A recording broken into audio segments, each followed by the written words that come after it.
Keep your spine straight. Close your eyes. Take a deep breath in and exhale. Take a deep breath in and exhale. Take a deep breath in. Hold it there. Oh.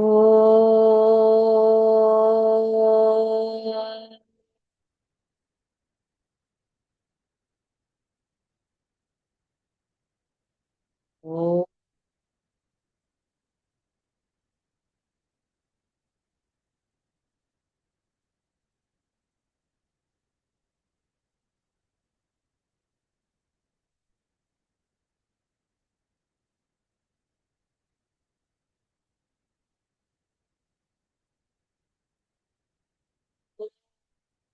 गणानां त्वा गणपतिगुं हवामहे कविं कविनामुपमश्रवस्तमम् ज्येष्ठराजं ब्रह्मणस्पतः न शृण्वन्नुतिभिः सीदसादनम् ॐ श्रीमहागणपतये नमः।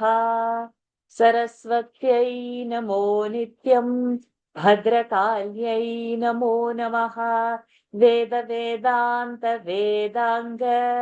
विद्यास्थानेभ्य एव च ॐ नमः प्रणवार्थाय शुद्धज्ञानैकमूर्तये निर्मलाय प्रशान्ताय दक्षिणामूर्तये नमः।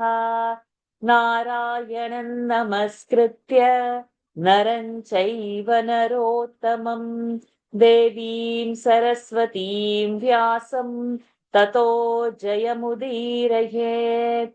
पाराशर्यवचः सरोजममलं गीतार्थगन्धोत्कटम् नानाख्यानककेसरं हरिकथा सम्बोधना बोधितम् लोके सज्जन षट्पदैरहरहः पेपीयमानं मुदा भूयाद् पंकजं कलिमलप्रध्वंसि न श्रेयसे।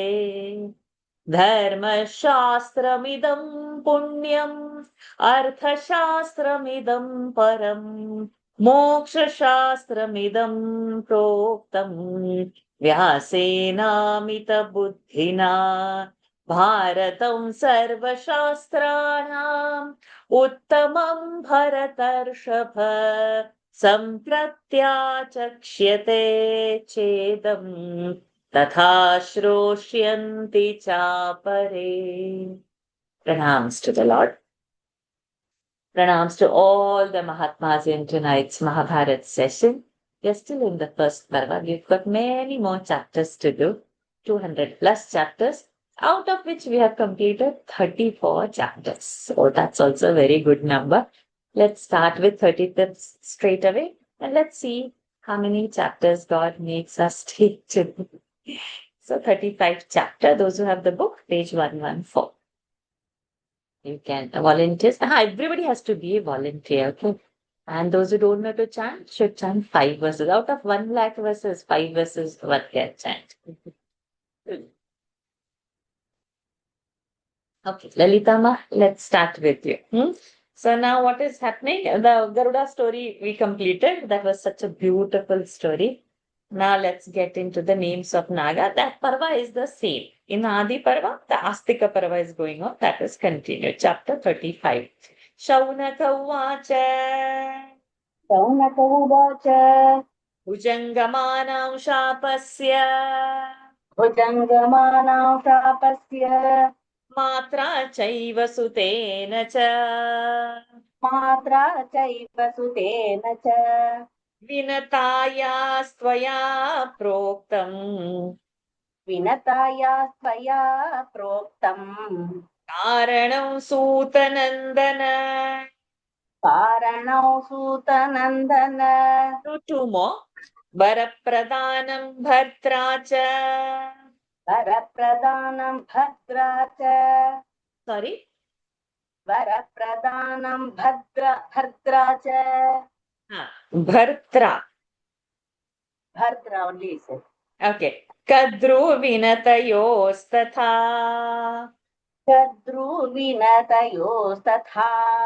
नामनी चैव ते प्रोक्ते नामनी चैव ते प्रोक्ते पक्षिणोर्वैनते ययोः पक्षिणोर्वैनत्ते ययोः पन्नगानान्तु नामानि अन्नगानातु नामानि न कीर्तयसि सूतज न कीर्तयसि सूतज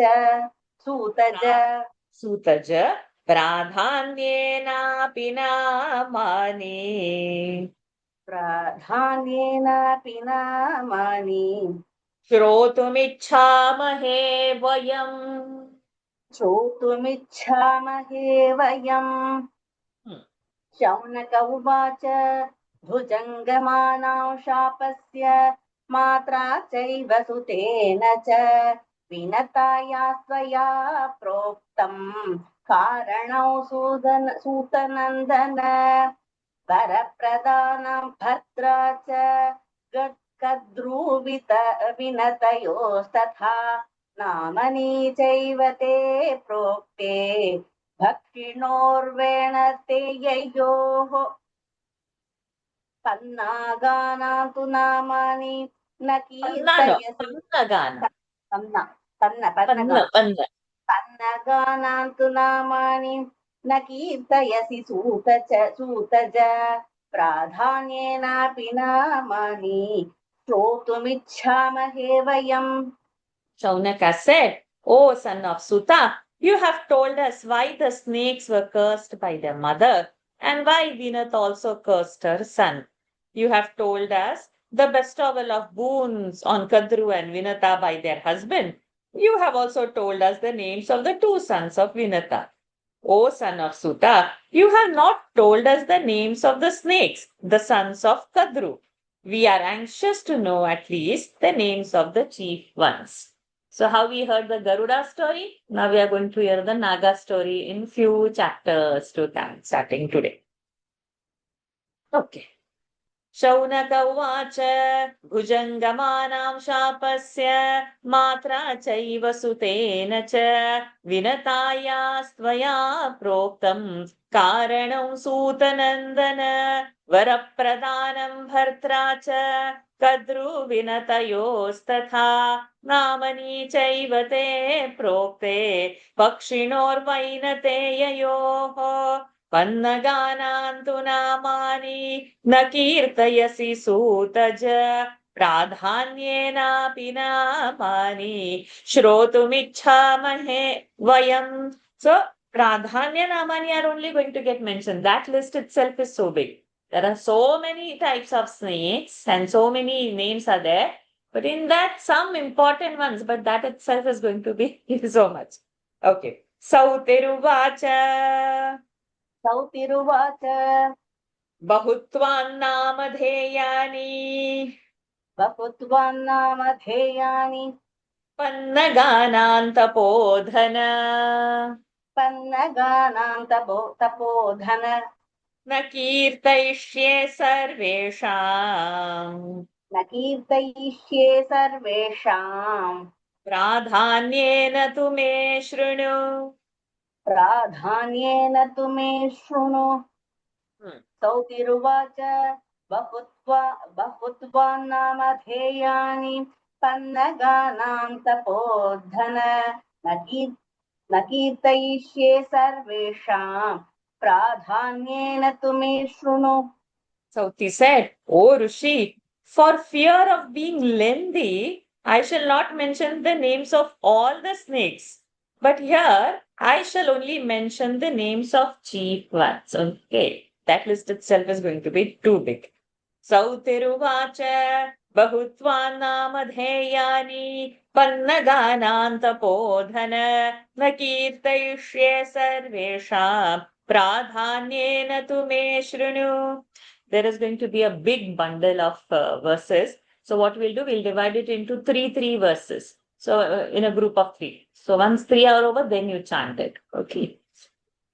Sheshah prathamato jataha शेषः प्रथमतो जातः वासुकिस्तदनन्तरम् वासुकिस्तदन वासुकिस्तदन तदनन्तरम् वासुकिस्तदनन्तरम् ऐरावतस्तक्षकश्च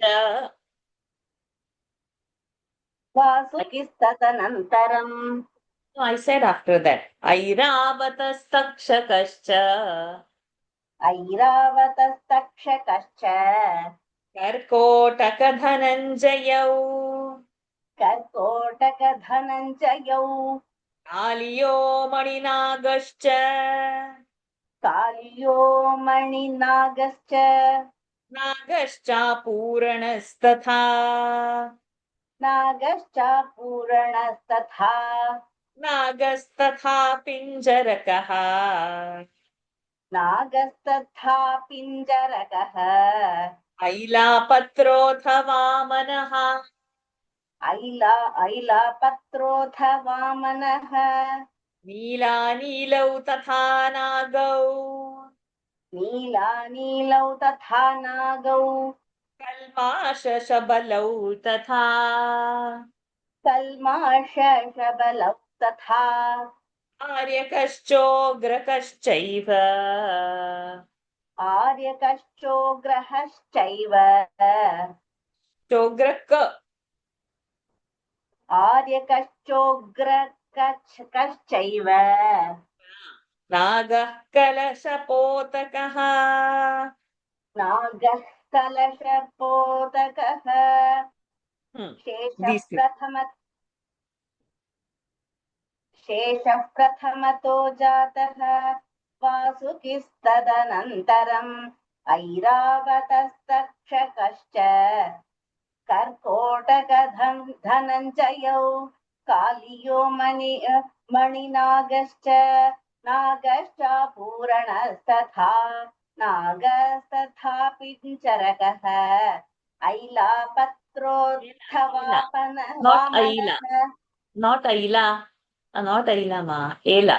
एला नाग कालियो मणिनागश्च नागश्चापूरणस्तथा नागस्तथा पिञ्जरकः एलापत्रोऽथ वामनः नीलानीलौ तथा नागौ कल्माषशबलौ तथा आर्यकश्चोग्रकश्चैव नागः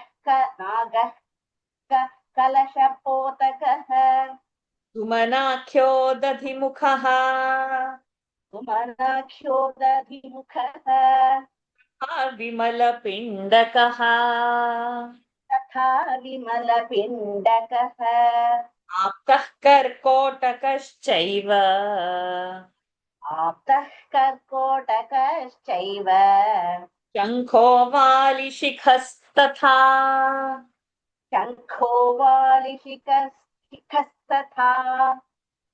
निष्ठानको हेमगुहः निष्ठानको निष्ठानको गुहः करेक्ट नहुषः पिङ्गलस्तथा नहुषः पिङ्गलस्तथा बाह्यकर्णो हस्तिपदः बाह्यकर्णो हस्तिपदः तथा मुद्गरपिण्डकः तथा मुद्गरपिण्डकः कम्बलाश्वतरौ चापि कम्बलाश्वतरौ चापि नागः कालीयकस्तथा नागः कालीयकस्तथा वृत्तसंवर्तकौ नागौ वृत्तसंवर्तकौ नागौ द्वौ च पद्मावितिश्रुतौ द्वौ च पद्मावितिश्रुतौ सुमनाख्यो दधिमुखः तथा विमलपिण्डकः आप्तः कर्कोटकश्चैव शङ्खो वालिशिखस्तथा निष्ठानको हेमगुह्यः नहुषः पिङ्गलस्तथा Guhaha, not guhyaha. There is no y over there. गुहः Ah, गुहः correct. निष्ठानकोशे मगुहः नहुषः पिङ्गलस्तथा वाक्यकर्णो हस्तिपदः तथा मुद्गरिपिण्डकः कम्बलाश्वतरौ चापि नागः कालीयकस्तथा वृत्तसंवर्तकौ नागौ तौ च पद्मविति श्रुतौ Padmaviti. Dvau cha padmaviti. Okay. नागशङ्खमुखश्चैव नागशङ्खमुखश्चैव तथा कूष्माण्डकोपरः तथा कूष्माण्डकोपरः क्षेमकश्च तथा नागः क्षेमकश्च तथा नागः नागः पिण्डारकस्तथा नागः पिण्डारकस्तथा करवीरः पुष्पदंष्ट्रः करवीरः पुष्पदंष्ट्रः बिल्वको बिल्वपाण्डुरः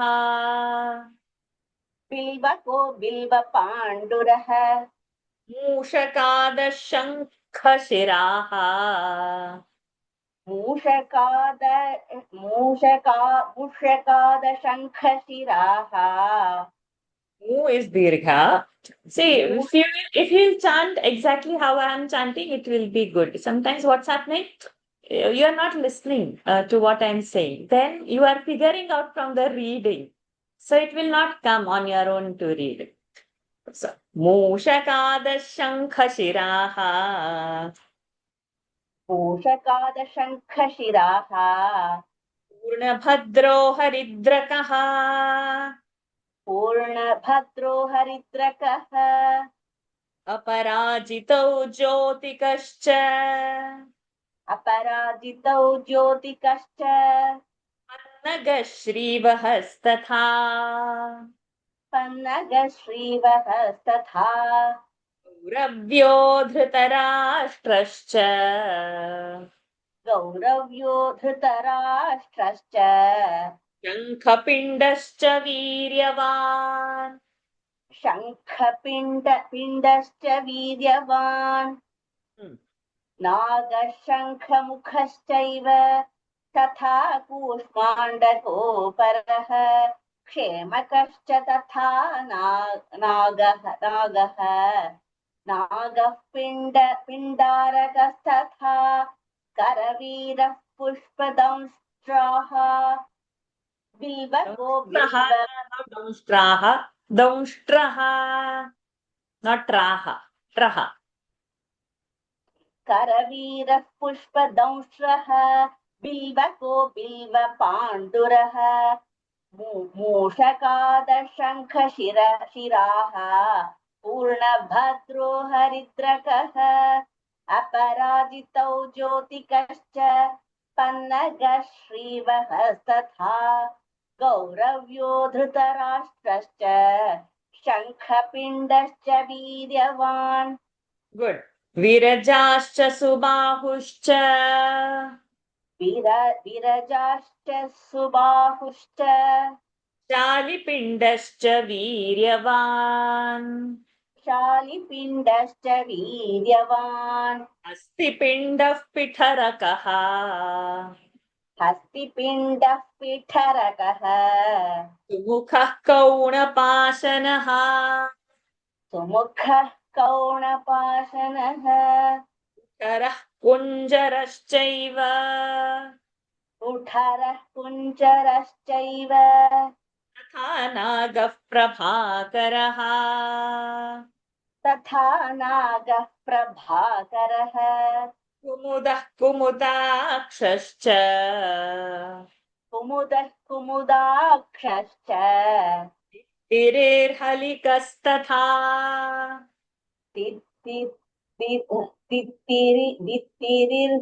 दित्तिरिर्हलिकस्तथा कर्दमश्च महानागः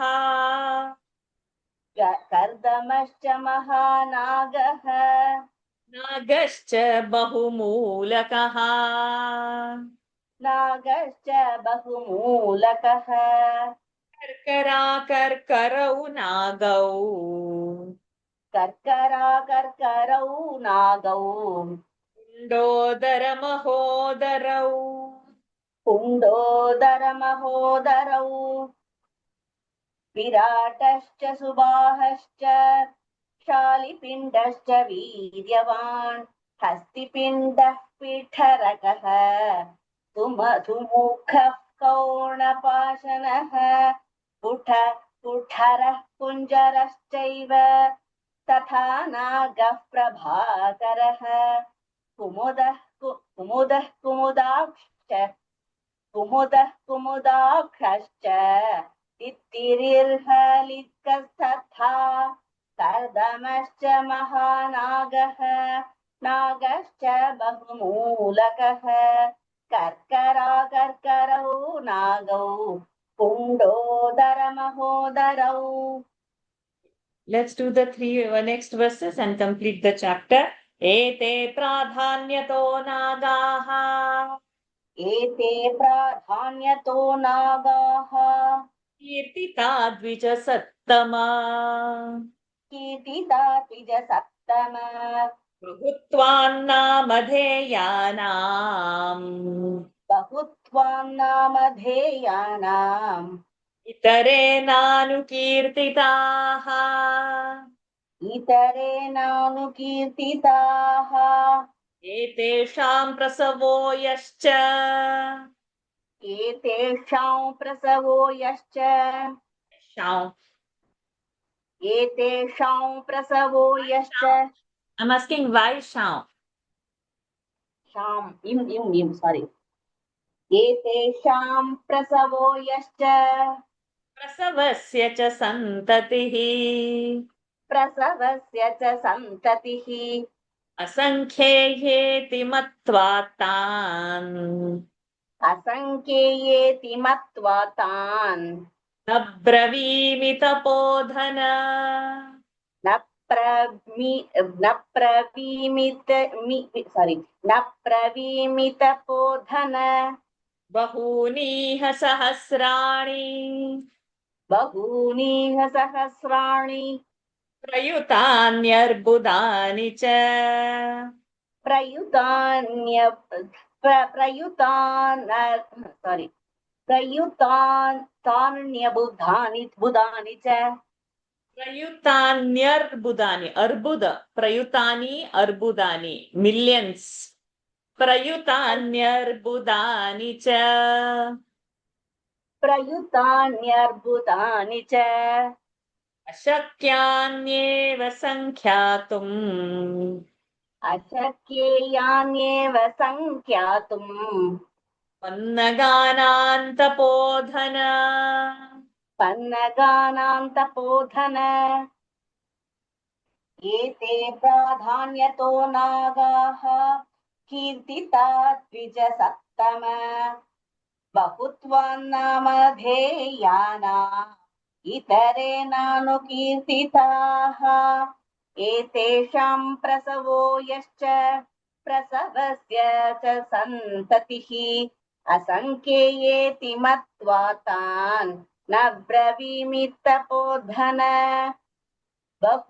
बहूनीह सहस्राणि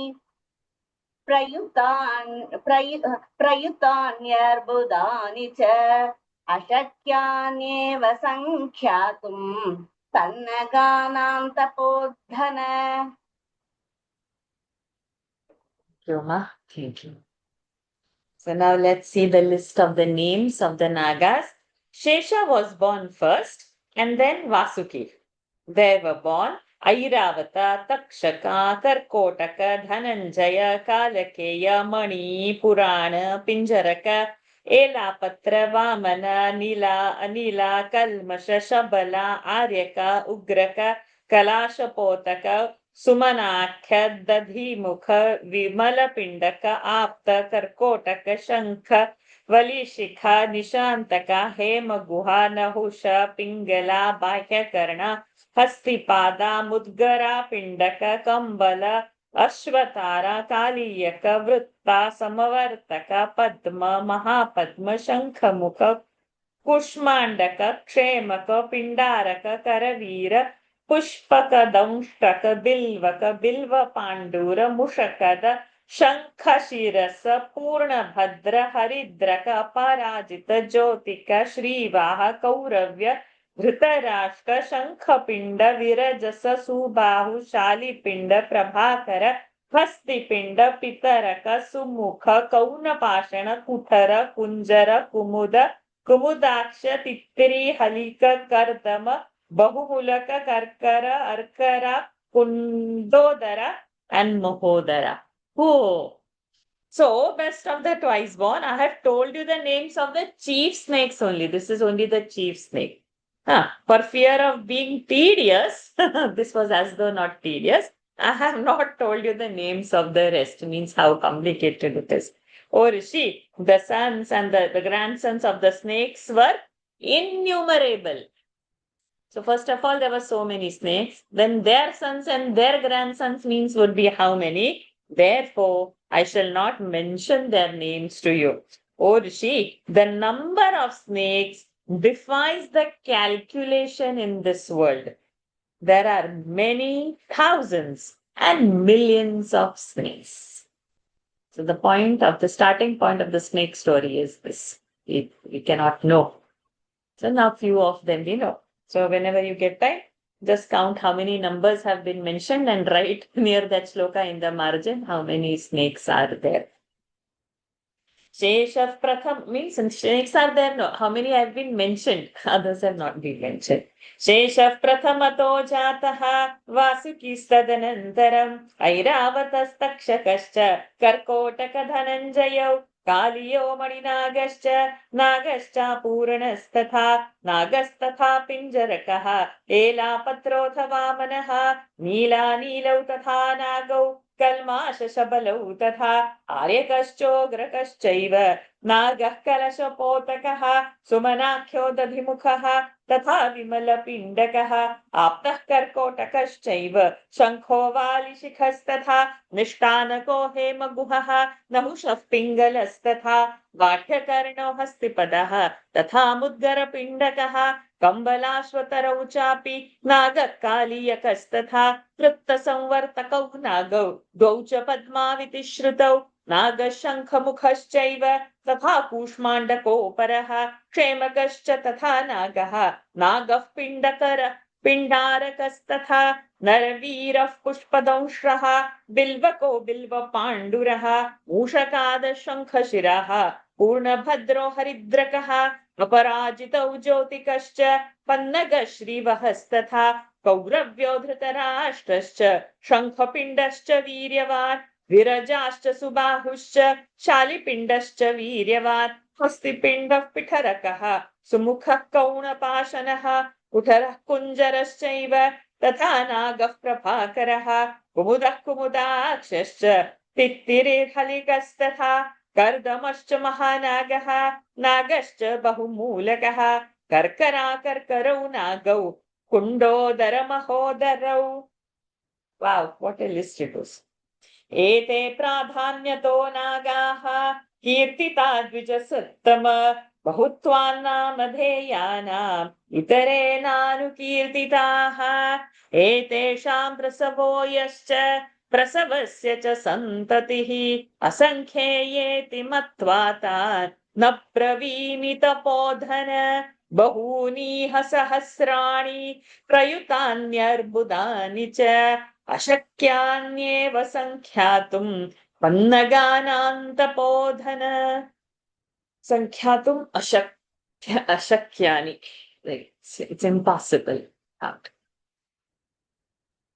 Venkatesh ji. Let's get on to the next set of verses. So now Astika Parva is continuing story of the Sheshanaga. So now probably one stories of different Nagas would come. Let us see now first the story of Sheshanaga.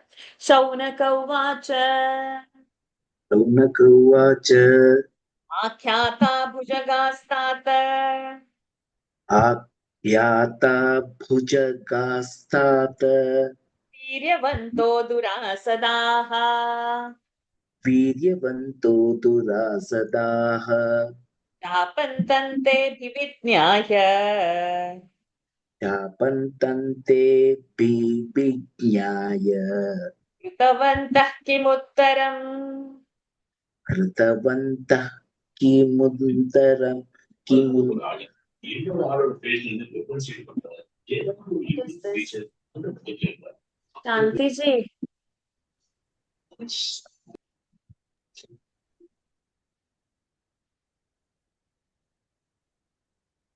please read. I'll read it again. Okay. Shaunaka उवाच आख्याता भुजगास्तात् वीर्यवन्तो दुरासदाः शापन्तन्ते विज्ञाय कृतवन्तः किमुत्तरम् Shaunaka said, O child, you have told us of many greatly powerful and unconquerable serpents. What did they do after hearing of the curse? Shaunaka uvacha आख्याता भुजगास्तात वीर्यवन्तो दुरासदाः शापन्तन्तेऽभिविज्ञाय कृतवन्तः किमुत्तरम् सौतिरुवाच. तिरुवाच So now you do 3. तेषां तु भगवान् शेषः तेषां तु भगवान् शेषः कद्रून् त्यक्त्वा महायशाः कद्रून् त्यक्त्वा महायशाः ग्रन्तपः समातस्थे. Shanti ji, you are disturbing a lot, Shanti ji. You have a nice background sound. Now she ran away. Ugrantapa samatasthe गन्तपः समातस्थे वायुभक्षो यतव्रतः. वायुभक्षो यतव्रतः गन्ध सौतिरु no, do 3 3. गन्धमादनमासाद्य गन्धमादनमासाद्य पदर्याञ्च तपोरतः पदर्या च तपोरतः गोकर्णे पुष्करारण्ये गोकर्णे पुष्करारण्ये तथा हिमवतस्तटे हिम हिमवतस्तटे तेषु तेषु च पुण्येषु तेषु तेषु च पुण्येषु तीर्थेष्वायतनेषु च तेष्वायतनेषु च एकान्तशीलो नियतः कान्तशीलो नियतः सततं विजितेन्द्रियः सततं विजितेन्द्रियः हम्म, सौतिरुवाच तेषां तु भगवान् शेषः कद्रून् त्यक्त्वा महायशः उग्रन्तपसमातस्थे वायुभक्षो यतव्रतः गन्धमादनमासाद्य पदर्याञ्च तपोरतः गोकर्णे पुष्करारण्ये तथा हिमवतस्तटे तेषु तेषु च पुण्येषु तीर्थ्येष्वायतनेषु च एकान्तशिलो नियतः सततं विजितेन्द्रियः. So he said, illustrious and famous Shesha, having left his mother Kadru, practiced austere penances, living on air and rigidly observing vows. He practiced his penances going to Gandhamadana, Badri, Gokarna, the forest of Pushkara, and foot of the Himalayas. He passed his days in these sacred places, rigidly observing his vows, completely controlling his passions, and concentrating his mind. Sautiruvaच Teshan tu Bhagavan Sheshaha Kadrun Tyaktva Mahayashaha Ugran Tapassamataste Vayubhaksho Yatavrataha Gandhamadanamasādya वदर्यांच तपोरतः Gokarne पुष्करारण्ये तथा हिमवतस्तटे तेषु तेषु च पुण्येषु तीर्थेष्वायतनेषु च एकान्तशीलो नियतः सततौ विजितेन्द्रियः तप्यमानन्तपो घोरम् तप्यमानन्तपो घोरम् ददर्श पितामहः ददर्श पितामहः संशुष्कमांसत्वत्स्नायुम् संशुष्कमासत्व why sattva? Mamsa tvak snayum. Samshushka, dry. Mamsa, muscle. Tvak, skin. Snayu, all the tendons. Samshushka mamsa tvak snayum. त्वक् स्नायुम्. Mamsa, so has to be said full. Jatachiradharam munim. जटाचीरधरं मुनिं Tamabravit satyadhrutim. Why, समब्रवीत् sir? Why, sir? तम तम तं तमब्रवीत् सत्यधृतिं तप्यमानं पितामहः यमानं पितामहः किमिदं कुरुषे शेष मितं कुरुषे शेष प्रजानां स्वस्ति वै कुरु प्रजानां स्वस्ति वै कुरु त्वं हि तीव्रेण तपसा तं हि तीव्रेण तपसा प्रजास्तापयसे नघ प्रजास्तापयसे नघ ब्रूहि कामं च मे शेष कामं च मे शेष यस्ते हृदि व्यवस्थितः स्ते हृदि व्यवस्थितः तप्यमानन्तपो घोरं तं ददर्श पितामहः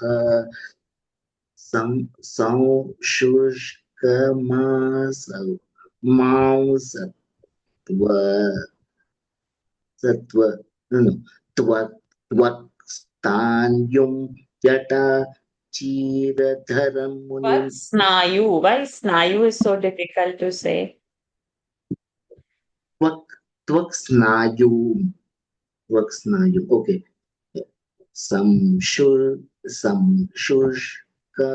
संशुष्क मांस त्यक् स्नायुम् Why? What's wrong with you? Why tyak now? It's twak.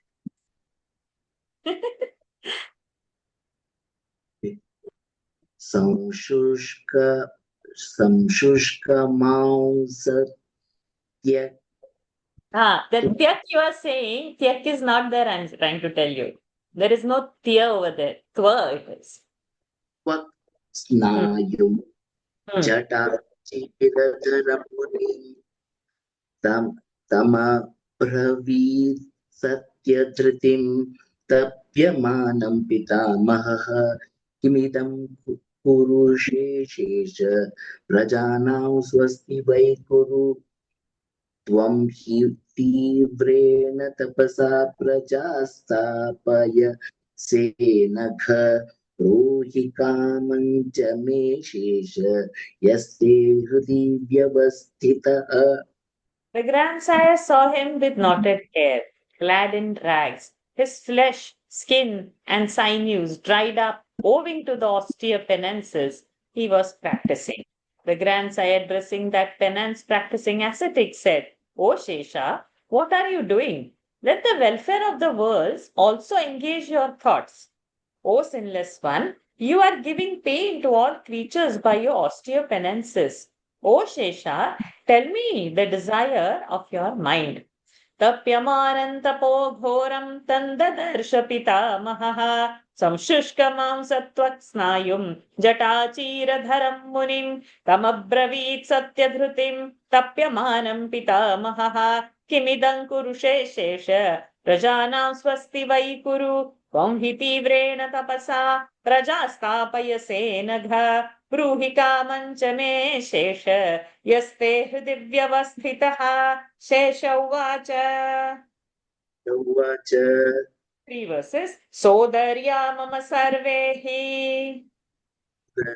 सोदर्या मम सर्वे हि भ्रातरो मन्दचेतसः भ्रातरो मन्दचेतसः सह तैर्नोत्सहे वस्तुम् सह तैर्नोत्सहे वस्तुम् तद्भवाननुमन्यताम् तद्भवाननुमन्यताम् अभ्यसूयन्ति सततम् व्यसूयन्ति सततम् परस्परममित्रवत् परस्परममित्रवत् अतोऽहन्तपातिष्ठ तपोहन्तप तपातिष्ठम् नैतान् पश्येयमित्युत नैतान् पश्येयमित्युत न मर्षयन्ति ससुताम्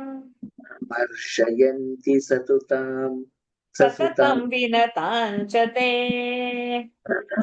विनता सततं विनता च ते विनतां च ते अनुस्वारस्य अस्माकं च परो भ्राता अस्माकं च परो भ्राता वैनतेयोऽन्तरिक्षगः विनते योऽन्तरिक्षगः शेष उवाच सोदर्या मम सर्वे हि भ्रातरो मन्दचेतसः सह तैर्नोत्सहे वस्तुं तद्भवाननुमन्यताम् अभ्यसूयन्ति सततं परस्परममित्रवत् तपोऽहं तपातिष्ठन् नैतान् पश्येयमित्युत न महर्ष्यन्ति ससुतान् सततं विनतां च सततं विनतां च ते अस्माकं च परो भ्राता वैनतेयोऽन्तरिक्षगः Shesha Uvacha, sorry, my brother, Shesha said, my brothers are all of wicked hearts. I do not wish to live with them. Kindly sanction this. They are jealous of one another like great enemies, and therefore engage in penances. I shall not even see them. They never show any kindness for Vinata and her son, who is our other brother, the bird of the air. शेष उवाच सोदर्या मम सर्वे हि भ्रातरो मन्दचेतसः सह तैर्नोत्सहे वस्तुं तद्भवाननुमन्यताम् अभ्यसूयन्ति सततं परस्परममित्रवत् युतोऽहन्तपातिष्ठम् नैतान् पश्येयमित्युत न मर्षयन्ति ससुताम् सततं विनतां च ते अस्माकं च परो भ्राता वैनतेयोऽन्तरिक्षगः तञ्च द्विषन्ति सततम् द्विषन्ति सततम् स चापि बलवत्तरः चापि बलवत्तरः प्रदानात् स पितुः वरप्रदानात् स पितुः कश्यपस्य महात्मनः कश्यपस्य महात्मनः सोऽहं तपःसमास्थाय सोऽहं तपःसमास्थाय मोक्ष्यामीदं कलेवरम्। मोक्ष्यामीदं कलेवरम्। कथं मे प्रेत्य भावेऽपि कथं मे प्रेत्य भावेऽपि न तैः स्यात् सह सङ्गमः। न तैः स्यात् सह सङ्गमः। These two.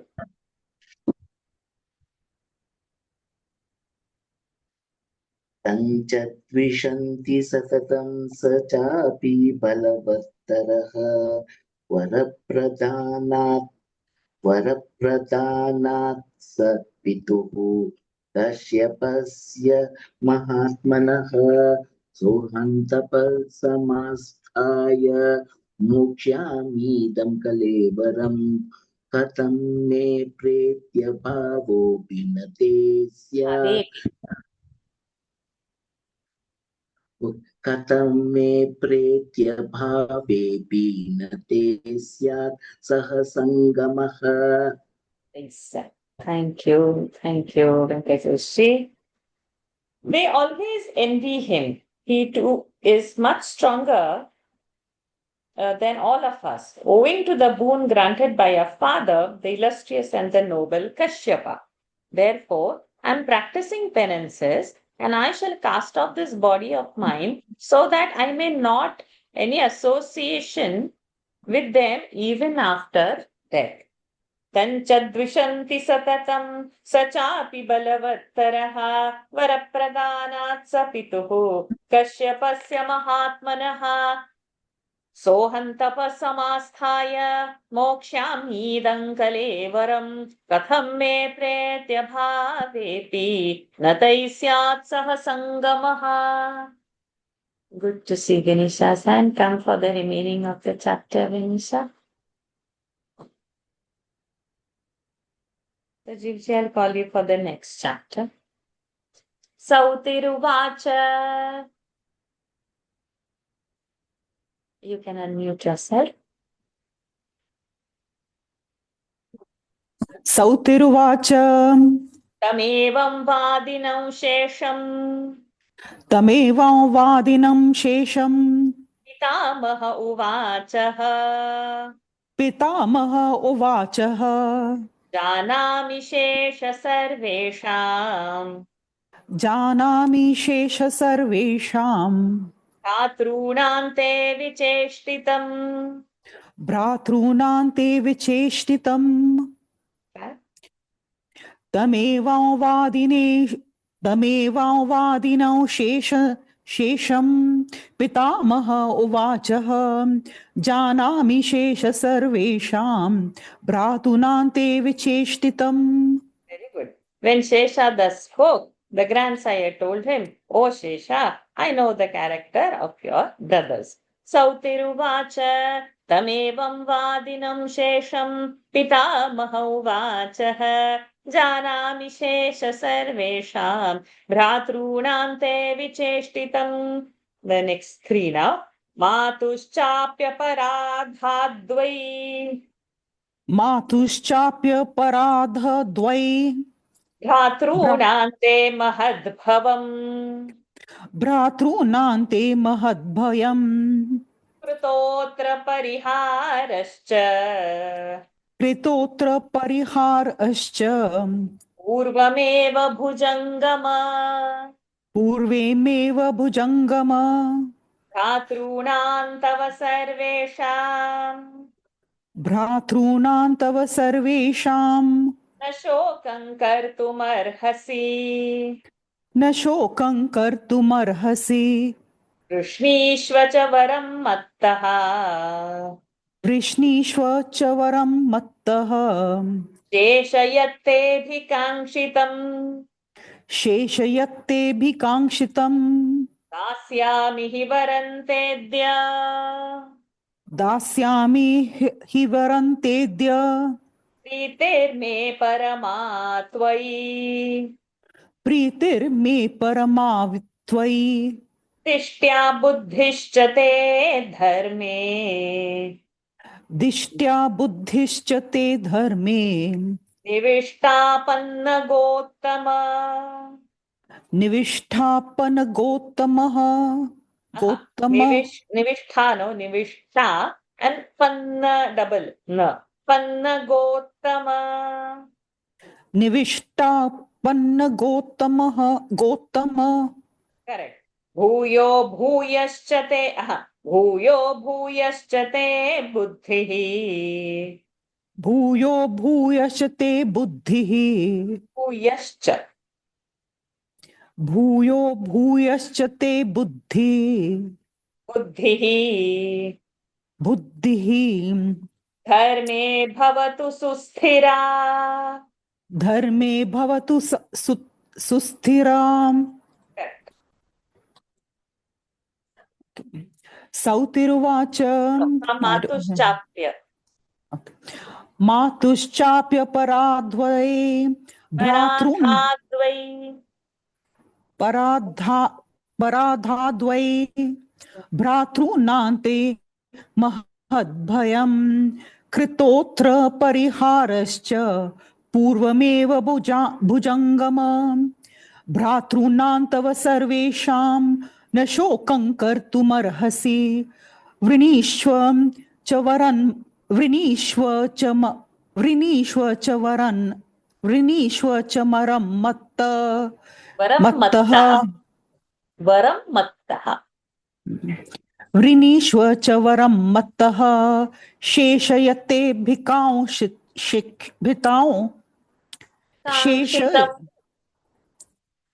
शेषयते भिकाङ्क्षितम् दास्यामि हि वरं तेद्य प्रीतिर्मे परमा त्वयि द्विष्ट्या बुद्धिश्च ते धर्मे निविष्टापन्न गोत्तम भूयो भूयश्च ते बुद्धि धर्मे भवतु सुस्थिराम् भूयो भूयश्च ते बुद्धिः धर्मे भवतु सुस्थिरा say that line भूयो भूयश्च ते बुद्धिः धर्मे भवतु सुस्थिरा okay and I know also their great danger owing to their offense against their mother. O snake, a remedy has been already provided by me. You should not grieve for your brothers. O Shesha, whatever you desire to possess, ask it from me. I am highly pleased with you, and I shall grant you a boon today. O best of snakes, it is very good that your heart has been set on virtue. Let your heart be more and more firmly set on virtue. मातुश्चाप्यपराधाद्वै भ्रातॄणान्ते महद्भयम् कृतोऽत्र परिहारश्च पूर्वमेव भुजङ्गम भ्रातॄणां तव सर्वेषां न शोकं कर्तुमर्हसि वृणीष्व च वरं मत्तः शेषयत्तेऽधिकाङ्क्षितम् दास्यामि हि वरं तेद्य प्रीतिर्मे परमा त्वयि दिष्ट्या बुद्धिश्च ते धर्मे निविष्टापन्न गोत्तम भूयो भूयश्च ते बुद्धिः धर्मे भवतु सुस्थिरा कंटिन्यू शेष उवाच एष एव वरो देव काङ्क्षितो मे पितामह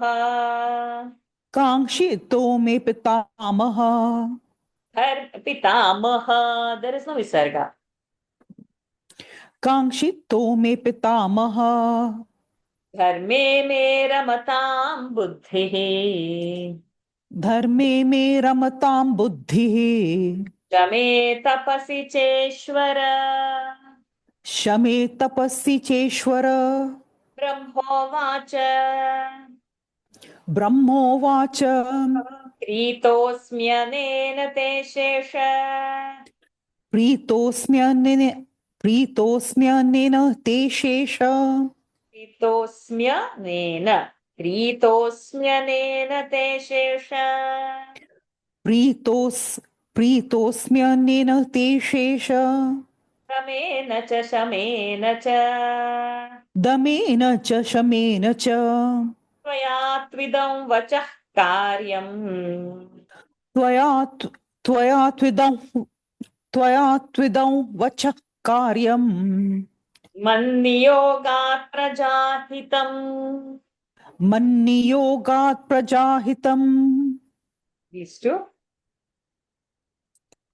शेषोवाच एष एव वरो देव काङ्क्षितो मे पितामह धर्मे मे रमतां बुद्धिः शमे तपसि चेश्वरः ब्रह्म Ishvara, no visargama.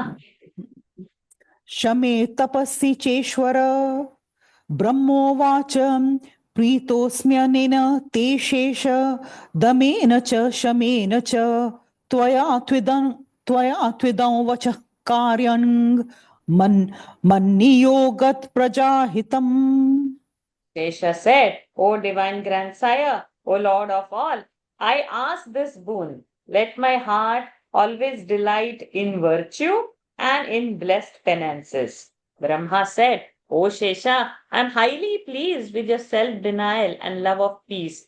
By my command, let the following act be done by you for the good of all creatures. Shesha uvacha, Esha eva varo deva, काङ्क्षितो मे पितामह धर्मे मता बुद्धिः शमे तपसि चेश्वर ब्रह्मोवाच प्रीतोऽस्म्यनेन ते शेष भ्रमेण च शमेन च त्वया त्विदं वचः कार्यं मन्नियोगात् प्रजाहितम्. Tune changes. इमां महीं शैलवनोपपन्ना इमां महीं शैलवनोपपन्नाम् ससागरग्रामविहारपत्तनाम् ससागरग्रामविहारपत्तनाम् वंशेष सम्यक् चलितां यथावत् त्वंशेष सम्यक् चलितां यथावत् यथावत् तो इस् हलन्त यथावत् सङ्गृह्य करेक्ट् सङ्गृह्य तिष्ठस्व यथा चलास्यात् सङ्गृह्य तिष्ठस्व यथाचला स्यात् good do this much only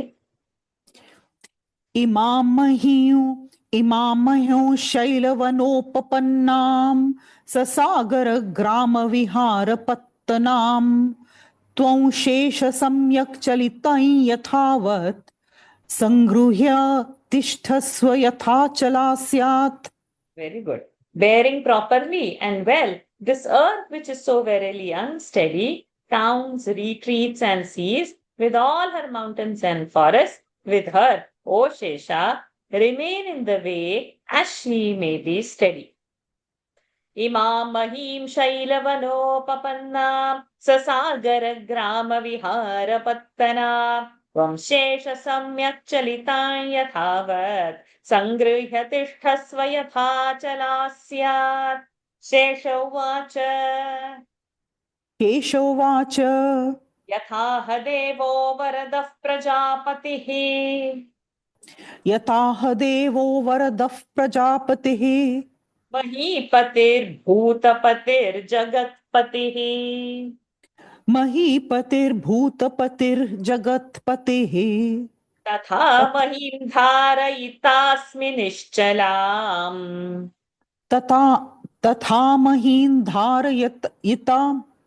तथा महीं धारयितास्मि निश्चलाम् प्रयच्छतां मे शिरसि प्रजापते प्रयच्छतां मे शिरसि प्रजापते. Do this much. शेषोवाच यथाह देवो वरदः प्रजापतिः महीर्पतिर्भूतपतिर्जगत् Not Mahir. Mahi only. यथाह देवो वरद प्रजापतिः महीपतिर्भूतपतिर्जगत्पतिः तथा महीं धारयितास्मि निश्चलाम् प्रयच्छतां मे शिरसि प्रजापते. O Shesha said, O divine lord of all creatures, O granter of boon, O Lord of the earth, O Lord of every created thing, O the Lord of the universe, I shall hold the earth steady as you command. O Prajapati, place it upon my head. शेष उवाच यथाह देवो वरदः प्रजापतिः महीपतेर्भूतपतेर्जगत्पतिः तथा महीन् धारयितास्मि निश्चला प्रयच्छतां मे शिरसि प्रजापते ब्रह्मोवाच ब्रह्मोवाच अधो महीं गच्छ भुजङ्गमोत्तम अधो महीं गच्छ भुजङ्गमोत्तम स्वयं तवैषाविवरं प्रदास्यति स्वयं तवैषाविवरं प्रदास्यति इमान् धरान् धारयता त्वया हि मे इमां धरां धारयता त्वया हि मे महत्प्रियं शेषकृतं भविष्यति महत्प्रियं शेषकृतं भविष्यति ब्रह्मोवाच अधो महीं गच्छ भुजङ्गमोत्तम स्वयं तवैषा विवरं प्रदास्यति इमां धरां धारयता त्वया हि मे महत्प्रियं शेषकृतं भविष्यति. Tune 1. Brahma said, O best of snakes, go underneath the earth. She herself will make a passage for you. O Shesha, you will certainly do what is highly valued by me by holding the earth on your head. Brahmovacha adho mahing gaccha bhujangamottama swayam tavaisha vivaram pradasyati इमान् धरान् धारयता त्वया हि मे महत्प्रियं शेषकृतं भविष्यति सौतिरुवाच तथैव कृत्वा विवरं प्रविश्य सः तथैव कृत्वा विवरं प्रविश्य सः तथैव कृत्वा विवरं प्रविश्य सः तथैव कृत्वा विवरं प्रविश्य सः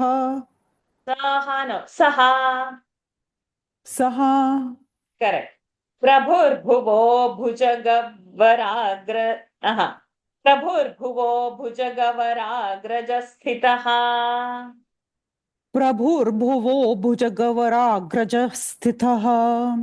बिभर्ति देवीं शिरसा महीमिमाम् बिभर्ति देवीं शिरसा महीमिमाम् समुद्रनेमिं परिगृह्य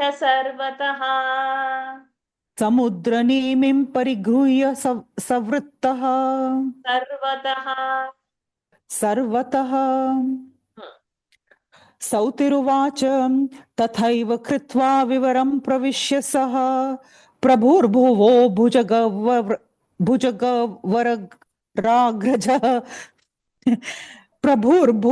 भुजगवरग्रजः स्थितः बिभर्ति देवीं शिरसा महीमिमाम् थर्ड लाइन बिभर्ति देवीं शिरसा महीमिमाम्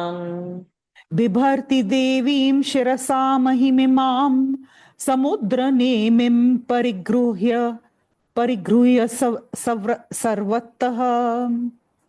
Sauti said, the elder brother of the king of the snakes, entering into a hole, went to the other side of the earth. He held that goddess earth with her belt of seas all around her. Sautiruvacha tathaiva krutva vivaram pravishya saha prabhurbhuvo bhujagavaragrajasthitaha bibharti devim shirasa mahimimam समुद्रनेमिं परिगृह्य सर्वतः ब्रह्मोवाच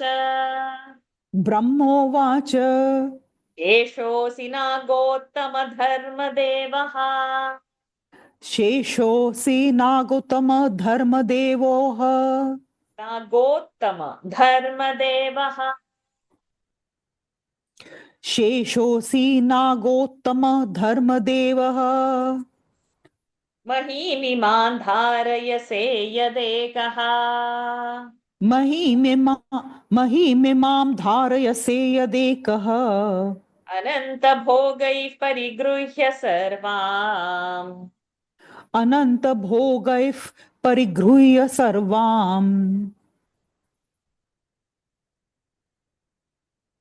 यथाहमेवं बलभिद्यथा वा यथा यथाहमेवं बलभिद्यथा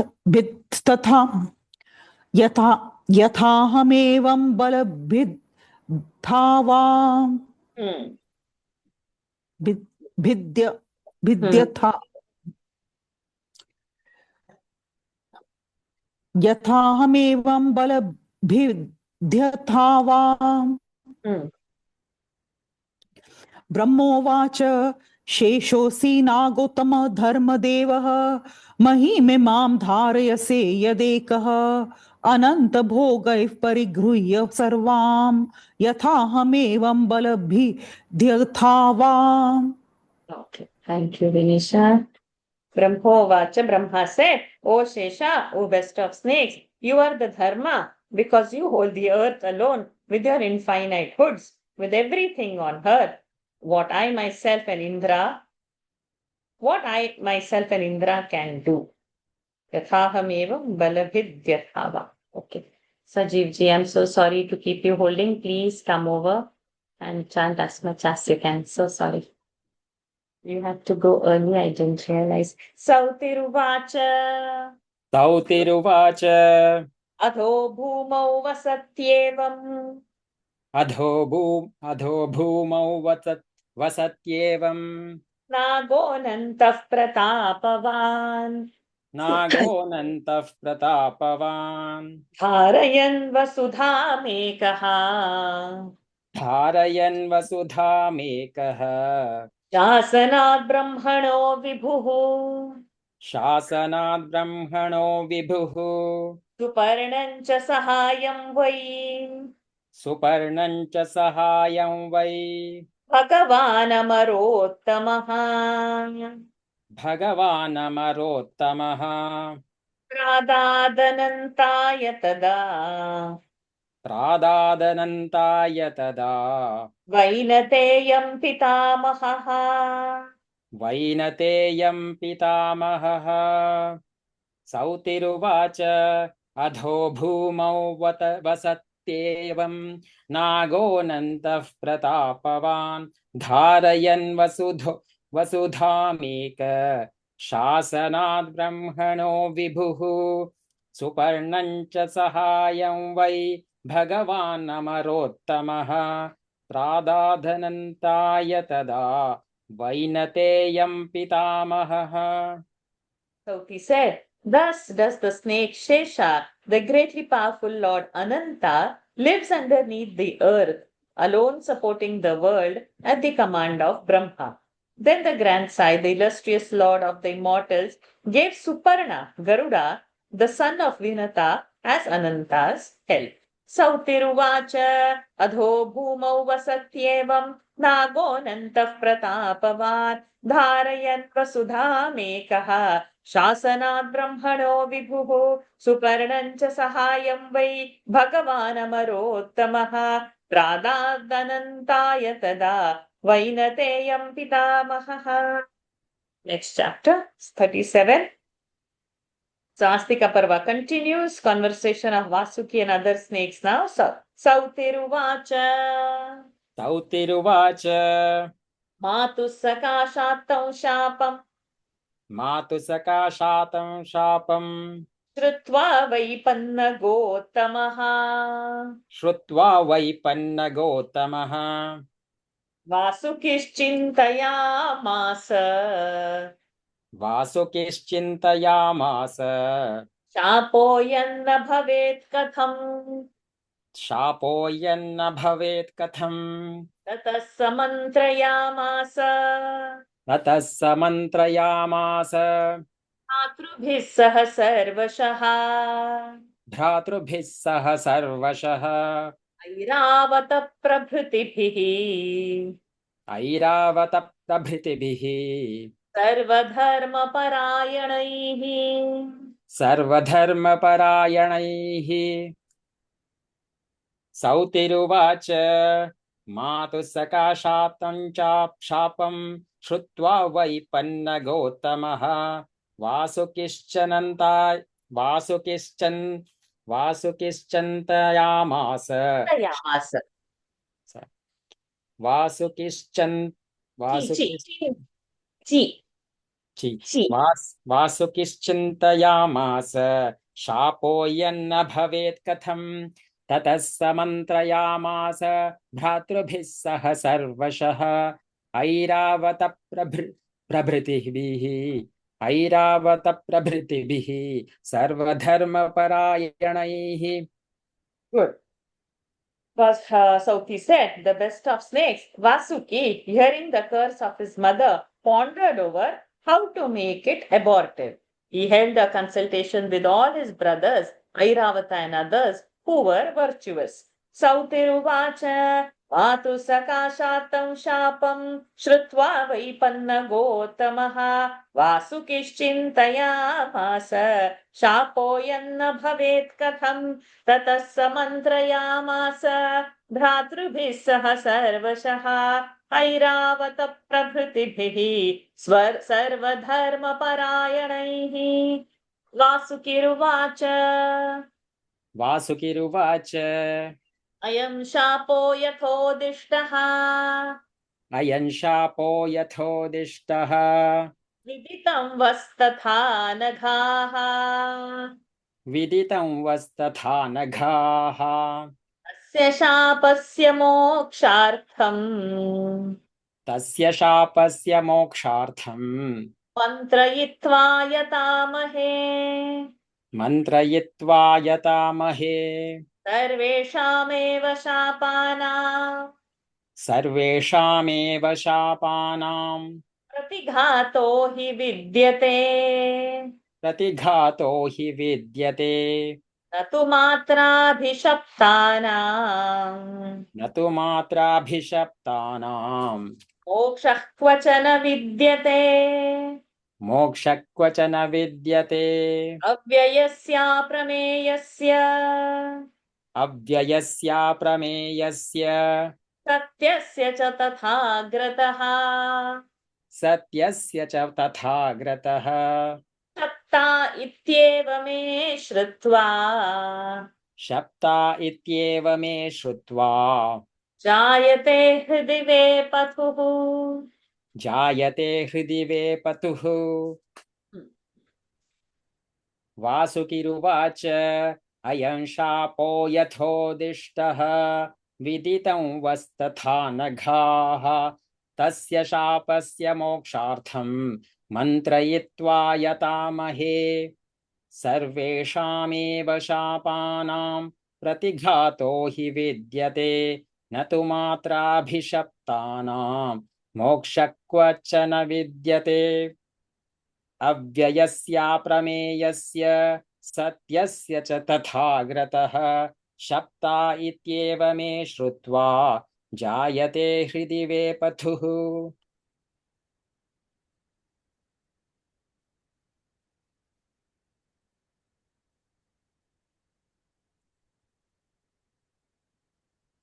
Okay. You have time, 5 minutes, Sajiv ji, or you have to leave? I think I have to yeah, I'll Okay. leave. Okay, fine. I'm so sorry. So next week Okay. onwards, we will have you first in the chanting because if you have to leave, then you will get your verses. So next week I'll compensate all the verses that you first. No No, problem. next week there is no session. I'm traveling the following week. Okay, Sajiv ji. Thank you, Sajiv ji. Thank you. O sinless ones, the curse on us is well known to you. We should try to neutralize it. Remedies exist for all curses, but no remedy can avail those who are cursed by their mother. Hearing that this curse was uttered before the immutable, the infinite and the true one, my heart trembles.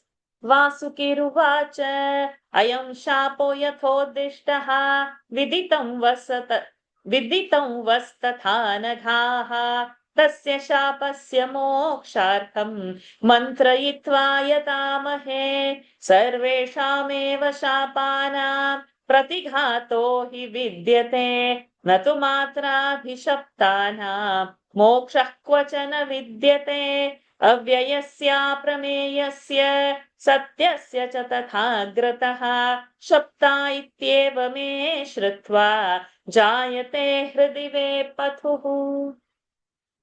Okay. See Shantiji's hand, come for your 5 verses. You can start your Shanti. camera. Start your camera. I can spotlight you. Can you see me?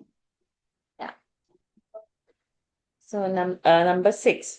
Nunam sarva vinashoyam नूनं सर्वविनाशोऽयम् अस्माकं samupagataha अस्माकं समुपागतः न हेतां सोऽव्ययो देवः न हेतांसो ययो देवः तपन्तीं प्रत्यषेधयत्. सपन्ति प्रत्यसेषदयत् Do this much only. नूनं सर्वविनाशोऽयम् अस्माकं समुपागतः न हेतांसो व्ययो देवः सपन्ति प्रत्यशेषदत् शेषदयत् Shesha is not there. Pratyashedhayat. प्रत्यषेधयत्. Our annihilation has certainly come. Otherwise, the immutable Lord should have prevented our mother from uttering the curse. Nunam sarva vinashoyam अस्माकं समुपागतः न हेतांसो व्ययो देवः शपन्तीं प्रत्यषेधयत् तस्मात् समन्त्रयामोऽद्य. तस्मात् समन्त्रयामोऽद्य. There is anuswara over there. Tasmat sammantrayamodya. तस्मात् संमन्त्रयामोऽद्य. Sammantra. संमन्त्र Samma. सम्मन्त्र. Tasmat sammantrayamodya. तस्मात् सम्मन्त्रयामोऽद्य. भुजङ्गानामनामयम्. भुजङ्गानामनामयम्. यथा भवेद्भिः सर्वेषाम्. यथा भवेत्ति सर्वेषाम्. मानः कालोऽत्यगादयम्. मानः कालोऽत्यगादयम्. तस्मात् सम्मन्त्रयामोऽद्य भुजङ्गानामनामयम्. यथा भवेद्भिः सर्वेषाम्. No, wait. Why yata? Yatha, tha mahaprana. यथा Mahaprana. यथा यथा सर्वेति सर्वे यथा भवेति सर्वेषाम्. महाप्राणा ध महाप्राणा भवेद्धि. यथा भवेद्धि सर्वेषाम्. मानकालोऽत्यगातयम्. Therefore, let us consult today how we may secure the safety of the snakes. Let us not waste time. Tasmat sammantrayamodya bhujanganamanamayam yatha bhavedhi sarvesham manah kalotyagadayam sarva eva hi stavat सर्व एव हि नस्तावत्. सर्व एव हि नस्तावत्. नस्तावत्. सर्व एव हि नस्तावत्. बुद्धिमन्तो विचक्षणाः. बुद्धिमन्तो विचक्षणाः विचक्षणाः विचक्षणाः अपि मन्त्रयमाणा हि अपि मन्त्रयमाणा हि माणा हि माणा हि अपि मन्त्रयमाणा हि अपि मन्त्रयमाणा हि हेतुं पश्याम मोक्षणे हेतुं पश्याम मोक्षणे सर्व एव हि न स्वात्वत् स्थावत् सर्व एव हि बुद्धिमन्तो नस्तावत् सर्व एव हि न स्थावत् बुद्धिमन्तो विचक्षणाः अपि विचक्षणाः. There is no s, मन्त्रयमाणा not visak, no visa over there. Cha should be sounding as cha only. Vichakshanaha. विचक्षणाः Hmm. अपि मन्त्रयमाणा हि हेतुं पश्याम मोक्षणे You are all wise and discerning. We shall all consult together and find out a means of deliverance. Sarva eva hi nastavat buddhimanto vichakshanaha api mantrayamana hi hetum pashyama mokshane yatha nashtam pura devaha यथा नष्टं पुरा देवाः गूढमग्निं गुहागतम् गूढमग्निं गुहागतम् यथा स यज्ञो न भवेत् यथा स यज्ञो न भवेत् यथा वापि पराभवः यथा वापि पराभवः जनमे जयस्य सर्पाणाम् जनमे जयस्य सर्पाणां विनाशकरणाय वै विनाशकरणाय वै Hmm. यथा नष्टं पुरा देवाः गूढमग्निं गुहागतम् यथा स यज्ञेन भवेत् यथा वापि पराभवः भवः जनमे जयस्य सर्पा पराभवः. Not to make a lazy mouth. पराभवः Hmm. जनमे जयस्य सर्पाणां विनाशकरणाय वै As did the celestials in the days of yore, to regain the lost Agni who had concealed himself within a cave, so that the sacrifice of Janamejaya for the destruction of the snakes may not take place, and so that we may not meet with our destruction. Please don't switch off your camera in between. Finish your fifth verse, then only you can go. यथा नष्टं पुरा देवाः गूढमग्निं गुहागतम् यथा स यज्ञो न भवेत् यथा वापि पराभवः जनमे जयस्य सर्पाणां विनाशकरणाय वै. सौतिरुवाच सौतिरुवाच तथेत्युक्त्वा ततः सर्वे तथेत्युक्त्वा ततः सर्वे महाप्राण तथेथ महाप्राण. तथेत्युक्त्वा ततः First is not a सर्वे Mahaprana. First is the. Second is Mahaprana. The.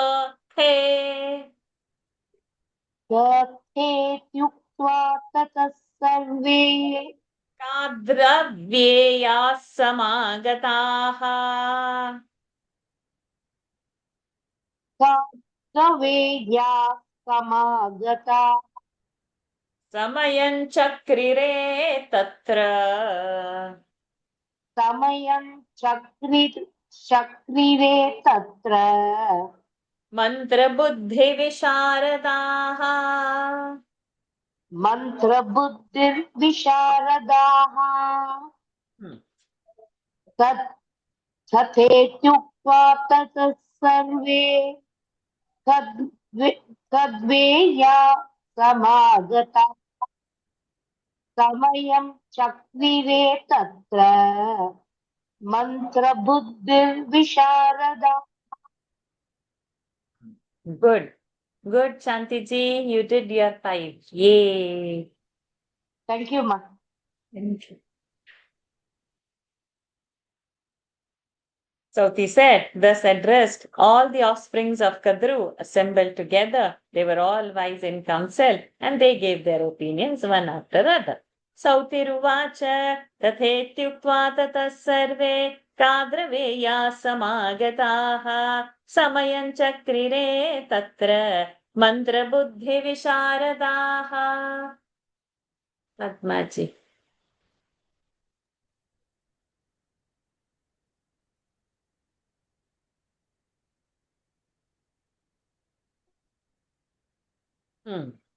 एके तत्राब्रुवन्नागाः एके तत्र ब्रुवन्नागाः वयं भूत्वा द्विजर्षभाः वयं भूत्वा द्विजर्षभाः जनमे जयन्तु भिक्षामः जनमे जयन्तु भिक्षामः यज्ञस्तेन भवेदिति यज्ञस्तेन भवेदिति परे त्वद्ब्रुवन्नागाः अपरे त्वब्रुवन्नागाः त्वब्रुवन्नागाः त्व- द्वित्वा त्वब्रुवन् त्वब्रुवन् अपरे त्वब्रुवन्नागाः तत्र पण्डितमानिनः तत्र पण्डितमानिनः मन्त्रिणोऽस्य वयं सर्वे मन्त्रिणोऽस्य वयं सर्वे भविष्यामः सुसम्मताः भविष्यामस्तु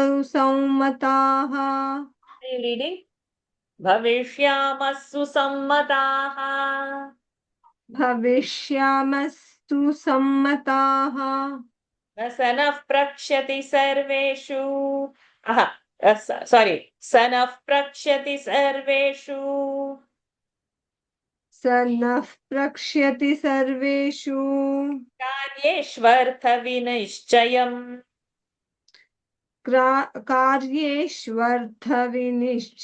निश्चयम् तत्र बुद्धिं प्रदास्यामः तत्र बुद्धिं प्रदास्यामः यथा यज्ञो निवर्त्स्यति यथा यज्ञो निवर्त्स्यति Short. Say these 3. एके तत्र ब्रुवन्नागाः वयं भूत्वा द्विजर्षभाः जनमे जयन्तु भिक्षामः यज्ञस्तेन भवेदिति अपरे त्वब्रुवन्नागाः तत्र पण्डितमानिनः मन्त्रिणोऽस्य वयं सर्वे भविष्यामः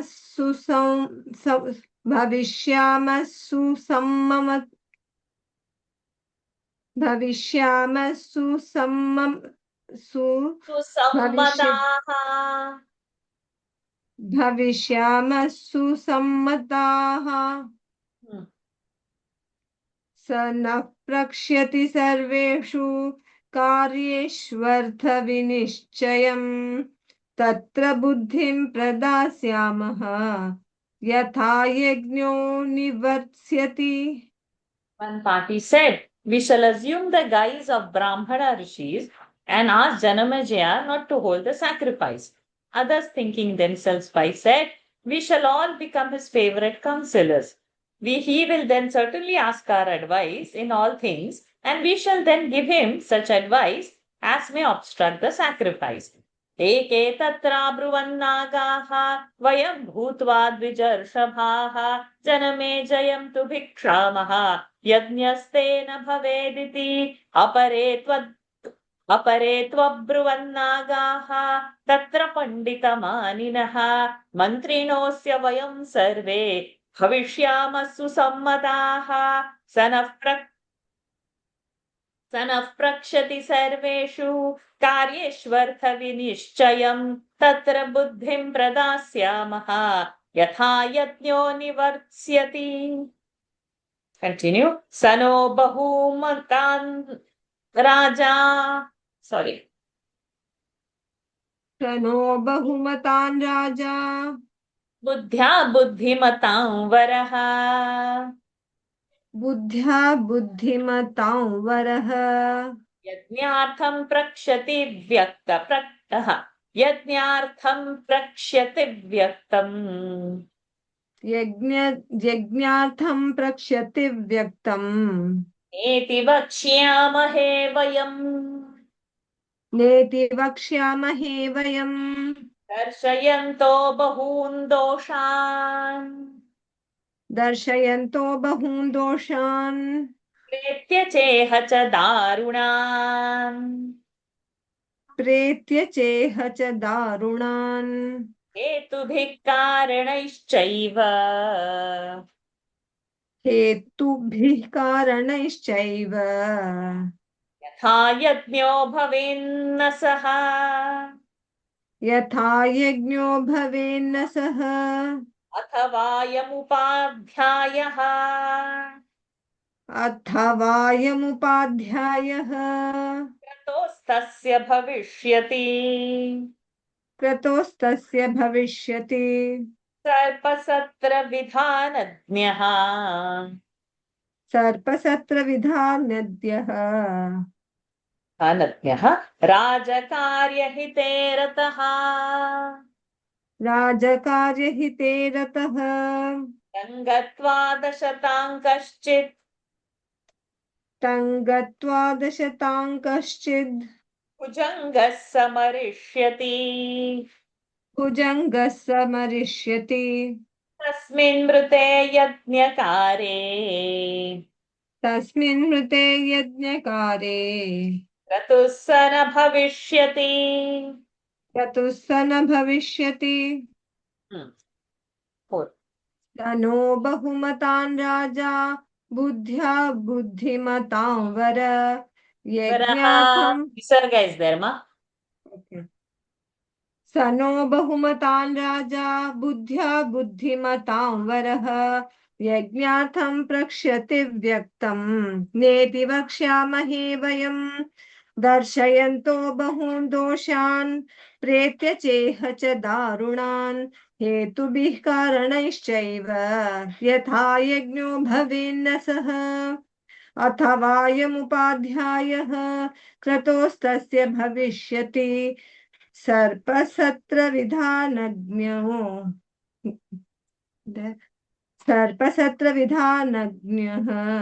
राजकार्यहिते रतः तङ्गत्वा दशतान् कश्चिद् भुजङ्गः समरिष्यति तस्मिन् मृते यज्ञकारे क्रतुः स न भविष्यति।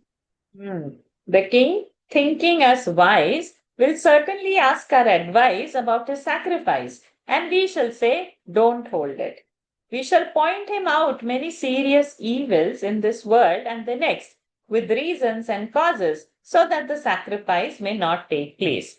We can do this also. Let one of the snakes, by biting, kill the persons who will try to do good to the king and who will be well acquainted with the rites of the snake sacrifice, and who will be appointed as the sacrificial priest. And by this his death, the sacrifice will not be completed.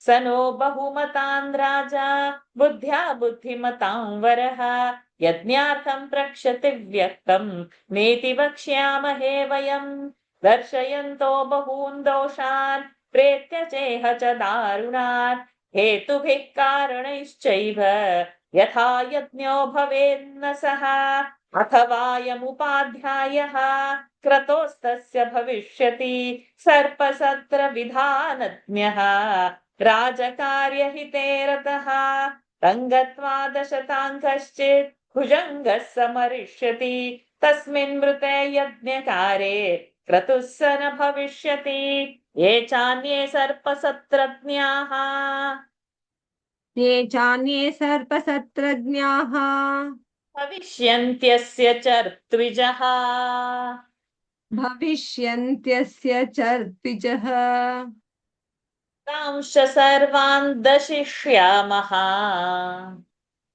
तांश सर्वान् दशिष्यामः कृतमेवं भविष्यति कृतमेवं भविष्यति अपरे त्वद्ब्रुवन्नागाः अपरे त्वब्रुवन्नागाः धर्मात्मानो दयालवः धर्मात्मानो दयालवः अबुद्धिरेषा भवताम् अबुद्धिरेषा भवताम् ब्रह्महत्या न शोभनम् ब्रह्महत्या न शोभनम् सम्यक् सद्धर्ममूला वै सम्यक् सद्धर्ममूला वै व्यसने शान्तिरुत्तमा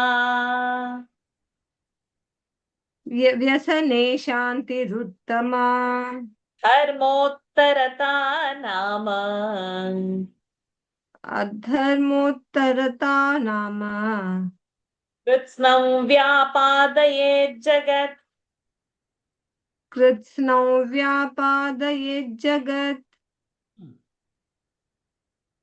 ये चान्ये सर्पसत्रज्ञाः भविष्यन्त्यस्य चर्त्विजः तांश सर्वान् दशिष्यामः कृतमेवं भविष्यति अपरे त्वब्रुवन्नागाः धर्मात्मानो दयालवः अबुद्धिरेषा भवतां ब्रह्महत्या न शोभनम् सम्यक् सद्धर्ममूला वै व्यसने शान्तिरुत्तमा अधर्मोत्तरता नाम कृत्स्नौ व्यापोदयेज्जगत् व्यापो व्यापा व्यापा Shall I chant again this shloka? अधर्मोत्तरता अधर्मोत्तरता नाम कृत्स्नौ व्यापादयेज्जगत् We shall also buy those who are acquainted with the snake sacrifice and who may be appointed as the Ritviks of the sacrifice. Thus we shall obtain our object. Some other snakes who were kind-hearted and virtuous said, "Here this advice is not good. It is not proper to kill Brahmanas. That remedy is proper in a danger which rests on righteousness.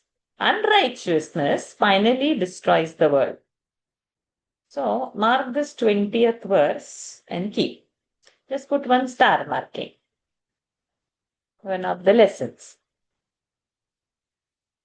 ये चान्ये सर्पसत्रज्ञाः भविष्यन्त्यस्य चर्त्विजः तांश्च सर्वान् दशिष्यामः कृतमेवं भविष्यति अपरे त्वद्ब्रुवन्नागाः धर्मात्मानो दयालवः अबुद्धिरेषा भवतां ब्रह्महत्या न शोभनम् सम्यक् सद्धर्ममूला वै व्यसने शान्तिरुत्तमा अधर्मोत्तरता नाम कृत्स्नं व्यापादयेत् जगत् अपरे त्वब्रुवन्नागाः अपरे त्वब्रुवन्नागाः समिद्धं जातवेदसम् समिद्धं जातवेदसम् वर्षैर्निर्वापयिष्यामः वर्षैर्निर्वापयिष्यामः मेघा भूत्वा सविद्युतः मेघा भूत्वा सविद्युतः दृग्भाण्डन्निशि गत्वा च दृग्भाण्डन्निशि गत्वा च परे भुजगोत्तमाः.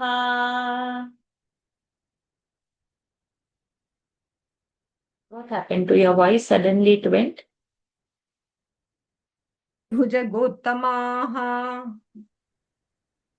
Is my connection off or your connection problem?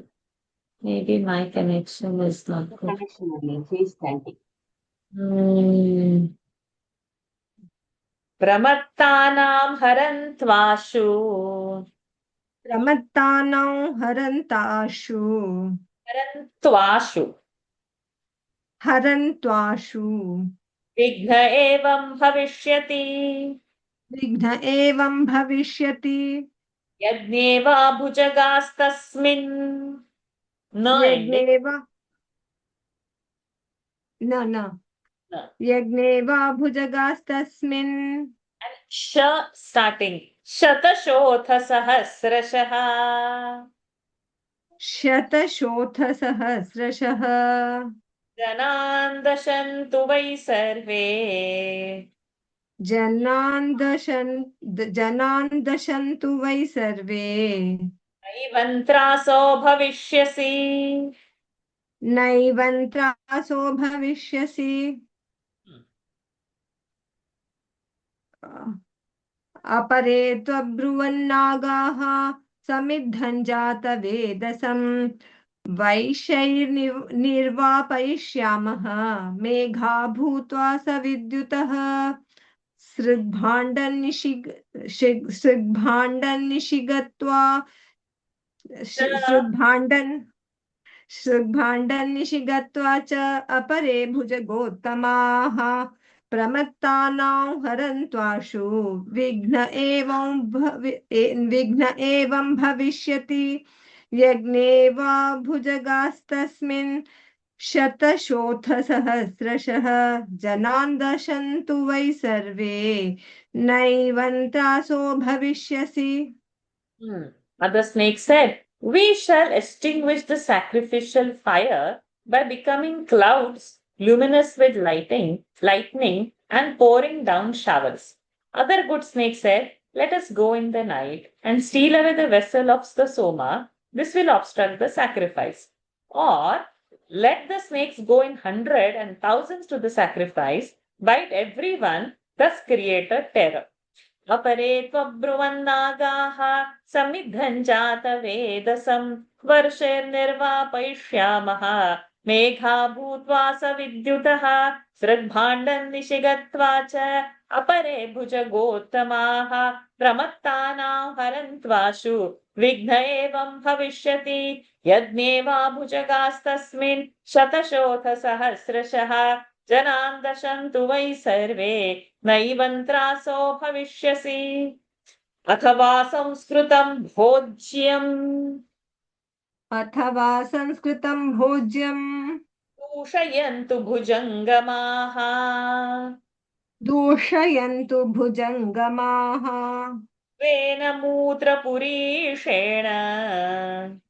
स्वेन मूत्रपुरीषेण सर्वभोज्यविनाशिना अपरे त्वब्रुवंस्तत्र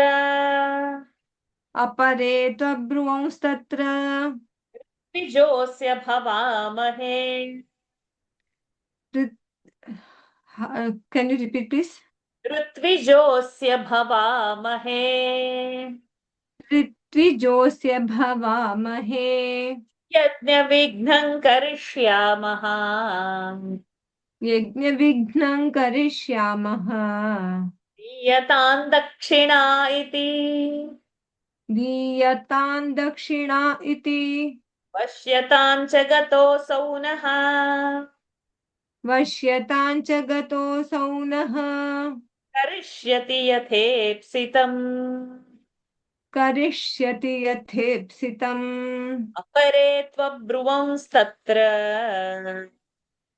अपरे त्वब्रुवंस्तत्र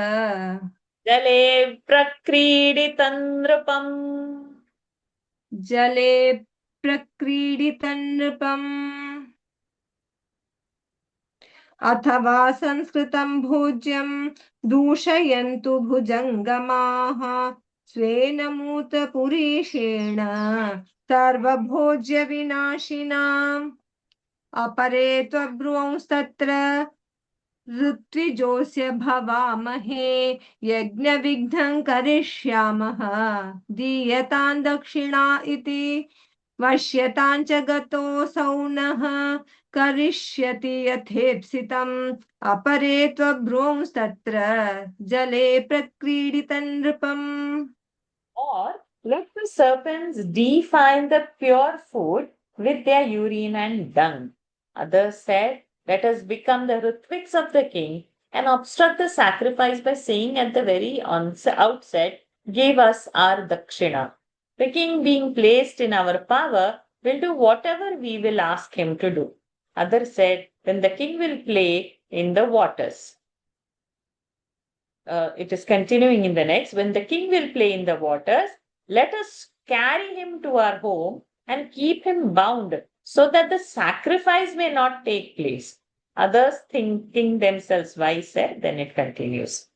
अथवा संस्कृतं भोज्यं दूषयन्तु भुजङ्गमाः स्वेन मूत्रपुरीषेण सर्वभोज्यविनाशिना अपरे त्वब्रुवंस्तत्र ऋत्विजोऽस्य भवामहे यज्ञविघ्नं करिष्यामः दीयतां दक्षिणा इति वश्यतां च गतोऽसौ नः करिष्यति यथेप्सितम् अपरे त्वब्रुवंस्तत्र जले प्रक्रीडितं नृपम्. Just do that one verse. गृहमानीय बध्नीमः गृहमानीय बध्नीमः क्रतुरेवं भवेन्न सः क्रतुरेवं भवेन्न सः परे त्वब्रुवंस्तत्र अपरे त्वब्रुवंस्तत्र आगाः पण्डितमानिनः. नागाः पण्डितमानिनः गृहमानीय बध्नीमः क्रतुरेवं भवेन्न सः अपरे त्वब्रुवंस्तत्र नागाः पण्डितमानिनः. We saw that meaning. Continue. दशामस्तं प्रगृह्याशु sorry, I didn't read. गृहमानीय बध्नीमः क्रतुरेवं भवेन्न सः अपरे त्वब्रुवंस्तत्र नागाः पण्डितमानिनः दशामस्तं प्रगृह्याशु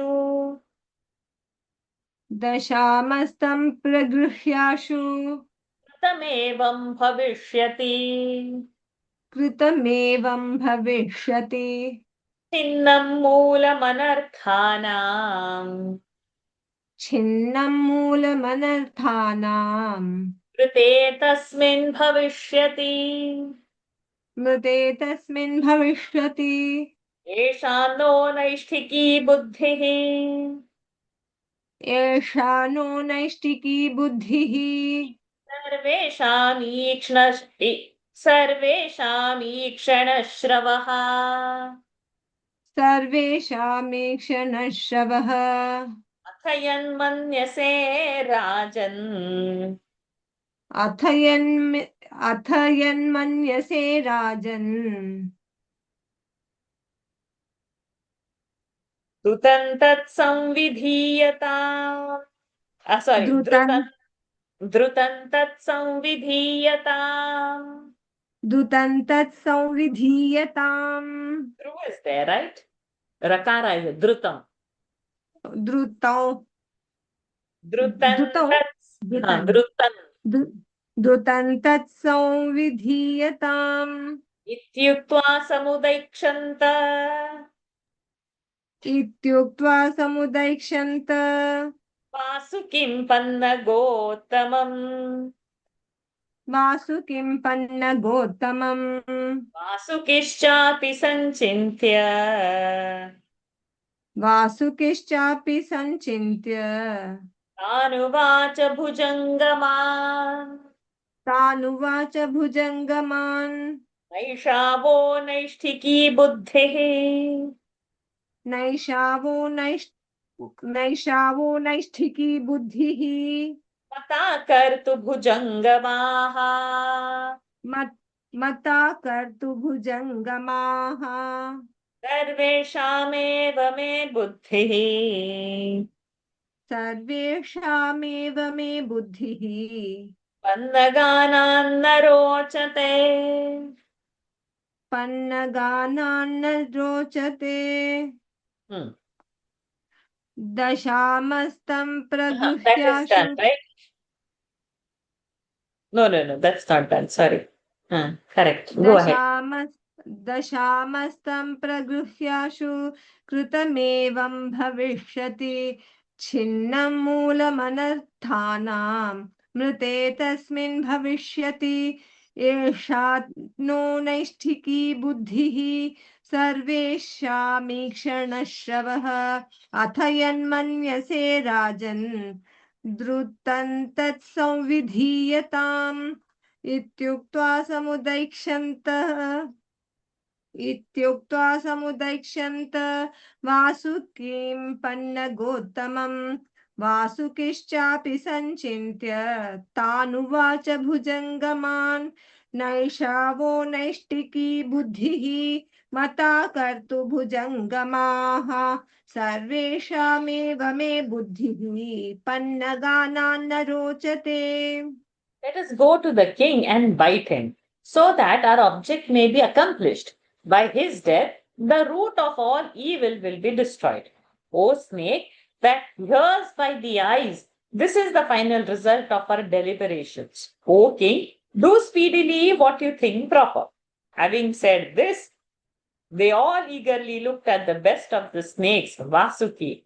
And Vasuki, after reflecting a while, told the snakes, O snakes, your this final determination does not seem worthy of adoption. The advice that all give are not to my liking.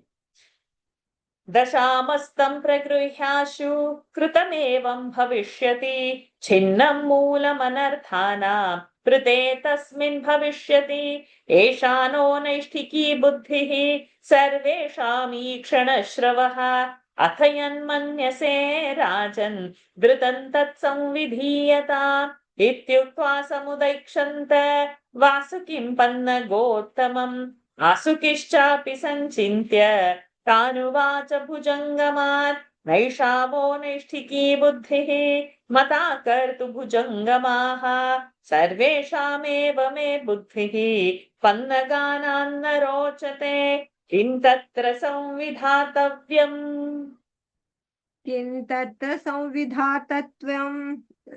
तत्र संविधातव्यम् भवतां स्याद्धितं तु यत् भवतां स्याद्धितं तु यत् श्रेयः प्रसादनं मन्ये श्रेयःप्रसादनं मन्ये कश्यपस्य महात्मनः कश्यपस्य महात्मनः ज्ञातिवर्गस्य सौहार्दात् ज्ञातिवर्गस्य सौहार्दात् आत्मनश्च भुजङ्गमाः आत्मनश्च भुजङ्गमाः न च जानाति मे बुद्धिः न च जानाति मे बुद्धिः किञ्चित् कर्तुं वचो हि वः किञ्चित् कर्तुं वचो हि वः मया हीदं विधातव्यम् इस् इट् ही और वी मया ही मया हीदं विधातव्यम् मया हीदं विधातव्यम् भवता यद्धितं भवेत् भवता यद्धितं भवेत् अनेनाहं भृशन्तप्ये अनेनाहं भृशन्तप्ये गुणदोषो मदाश्रयौ गुणदोषो मदाश्रयौ किं तत्र संविधातव्यं भवतां स्याद्धितं तु यत् श्रेयःप्रसादनं मन्ये कश्यपस्य महात्मनः ज्ञातिवर्गस्य सौहार्दात् आत्मनश्च भुजङ्गमाः न च जानाति मे बुद्धिः किञ्चित् कर्तुवचो हि वः मया हीदं विधातव्यं भवता यद्धितं भवेत् अनेनाहं हृषन्तप्ये गुणदोषो मदाश्रयो. Thank you, Padmaji. That was a long chant. What I suggest would be for your good. I think the favor of our father, the illustrious Kashyapa, can alone do us good. O snakes, my mind does not know which of your suggestions to adopt for the welfare of my race and mine. I should do that would be good to you all. It is this that makes me so anxious, for the credit and the discredit of the act will rest on me alone. किं तत्र संविधातव्यं भवतां स्याधितं तु यत् श्रेयः प्रसादनं मन्ये कश्यपस्य महात्मनः ज्ञातिवर्गस्य सौहार्दात् आत्मनश्च भुजङ्गमाः न च जानाति मे बुद्धिः किञ्चित् कर्तुं वचो हि वः मया हीदं विधातव्यं भवता यद्धितं भवेत् अनेनाहं हृषन्तप्ये गुणदोषो मदाश्रयौ. It's exact time, 1 minute left. I think we'll stop over here. I thought next chapter also only 19 verses we would get that, but we have not completed. Doesn't matter. Next week we don't have a session. I'm traveling. On following Sunday we will eagerly wait to see what the snakes are doing, going to choose, what is their story. Okay. Let's end our session today. Not bad. We have covered chapter 35, 36, 37. 3 chapters we have covered. Not a problem. We can't extend more. 2 hours is already extended. Enjoy the story. There are so many stories, so many characters because it's Mahabharata. So somewhere in the margin, keep writing the notes so that once you revisit after 6 months, you should know that you have read it once a time ago. It's not altogether new. Om Purnamadav Purnamidam Purnat Purnamudachyate Purnasya Purnamadaya Purnamevavashishyate. Om Shanti Shanti Shanti. Harihi Om Shri Gurubhyo Namaha.